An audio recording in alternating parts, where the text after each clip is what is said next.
আসসালামু আলাইকুম। এই মুহূর্তে স্ক্রিনে আপনি যে ভিডিওগুলি দেখতে পাচ্ছেন, এই ভিডিওগুলি এআই দিয়ে তৈরি করা, অর্থাৎ আর্টিফিশিয়াল ইন্টেলিজেন্স দিয়ে তৈরি করা এই ভিডিওগুলি। নবী করিম সাল্লাল্লাহু আলাইহি ওয়াসাল্লামের ভবিষ্যৎবাণী অনুযায়ী দাজ্জাল পৃথিবীতে আসার পরে মানুষের ঈমান কতটা দুর্বল হয়ে যাবে তার একটি বাস্তব উদাহরণ হলো এই এআই বা আর্টিফিশিয়াল ইন্টেলিজেন্স। এই যে ভিডিওগুলি আপনি দেখতে পাচ্ছেন বা ছবিগুলি আপনি দেখতে পাচ্ছেন, এই ভিডিও এবং ছবিগুলি সম্পূর্ণটাই এআই দিয়ে জেনারেট করা, অর্থাৎ এআই দিয়ে তৈরি করা। এই সব ছবিগুলি সাধারণ মুসলমানের কাছে যখন পৌঁছায় তখন তারা অবাক হয়ে এই ছবিগুলির নিচে সুবহানাল্লাহ, আলহামদুলিল্লাহ এগুলি লিখতে থাকে। এই ছবিগুলি বা ভিডিওগুলির উপরে যদি কোনো ইসলামিক টাইটেল দিয়ে দেওয়া হয় তাহলে সেটা আরও বহুগুণে বেড়ে যায় সুবহানাল্লাহ, আলহামদুলিল্লাহ বলার প্রবণতা। আপনাদেরকে কয়েকটি গুরুত্বপূর্ণ এবং ইন্টারেস্টিং তথ্য দিয়ে রাখছি, আর সেইটা হলো সাম্প্রতিক এআই দাবি করছে তারা মৃত মানুষের সাথে জীবিত মানুষকে কথা বলিয়ে দিবে। অর্থাৎ যদি কোনো পরিবারের মানুষ মারা গিয়ে থাকে তারা ওই পরিবারের মানুষদেরকে তাদের ওই মৃত মানুষের সাথে কথা বলিয়ে দিবে, এবং সেটা ভিডিও কলের মাধ্যমে। আপনি বিষয়টা কল্পনা করতে পারেন, একটা মানুষ পৃথিবী থেকে চলে গিয়েছে, মারা গিয়েছে, তার পৃথিবীতে সমস্ত ইতিহাস শেষ হয়ে গিয়েছে, ওই মানুষটার সাথে তার পরিবারকে কথা বলিয়ে দেওয়া হবে ভিডিও কলের মাধ্যমে। আপনার কাছে বিষয়টা হয়তো অবাক লাগতে পারে, তবে আমাদের কাছে বিষয়টা মোটেও অবাক করার মতো না, কারণ এআই অর্থাৎ আর্টিফিশিয়াল ইন্টেলিজেন্স দিয়ে এই বিষয়গুলি করা একেবারেই সহজ একটা কাজ। কিভাবে সেটা তারা করবে?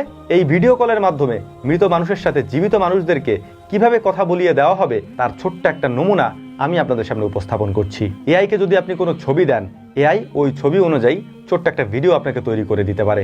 যদি আপনি তাকে বলেন, ডিসক্রাইব করেন যে ওই ভিডিওতে এই কথাগুলি সে বলবে, তাহলে এআই ওই ব্যক্তির মাধ্যমে ওই কথাগুলিও আপনাকে বলাবে। অর্থাৎ এটা যদি এখনই হতে পারে তাহলে 1-2 বছর পরে এআই দ্বারা মৃত মানুষের ছবি দিয়ে ভিডিও কল করে আপনাকে সেটা দেখানো হতে পারে। এটা অবাক করার মতো কোনো বিষয় হবে না তখন। তবে এখানে সবথেকে গুরুত্বপূর্ণ একটা বিষয় আমি আপনাদেরকে জানিয়ে রাখি, নবী করিম সাল্লাল্লাহু আলাইহি ওয়াসাল্লাম আজ থেকে 1430 বছর আগে একথা বলে গিয়েছেন, দাজ্জাল পৃথিবীতে আসার পর খুব সহজেই দাজ্জাল মানুষের ঈমান ছিনিয়ে নেবে। সেটা কিভাবে?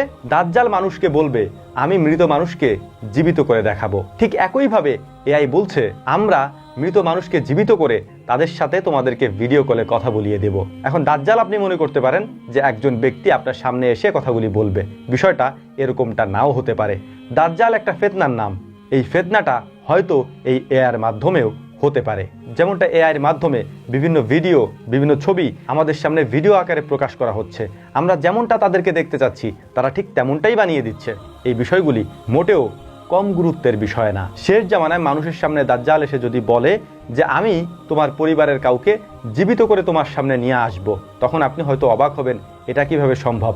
যেমনটা আপনি এখন অবাক হচ্ছেন, এআই যদি আপনাকে বলে যে তোমার পরিবারের মৃত ব্যক্তিকে তোমার সাথে আমরা ভিডিও কলে কথা বলিয়ে দেব, তাহলে যেমন আপনি অবাক হবেন, হয়তো তখনও আপনি অবাক হবেন, কিন্তু এটা বাস্তব, এটা সত্য।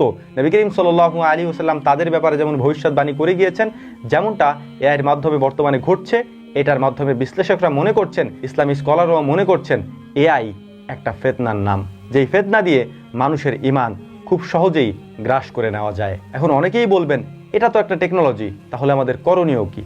করণীয় একটাই, আপনি ইসলামের পথে অবিচল থাকুন এবং নবী করিম সাল্লাল্লাহু আলাইহি ওয়াসাল্লামের দেখানো পথ অনুসরণ করুন।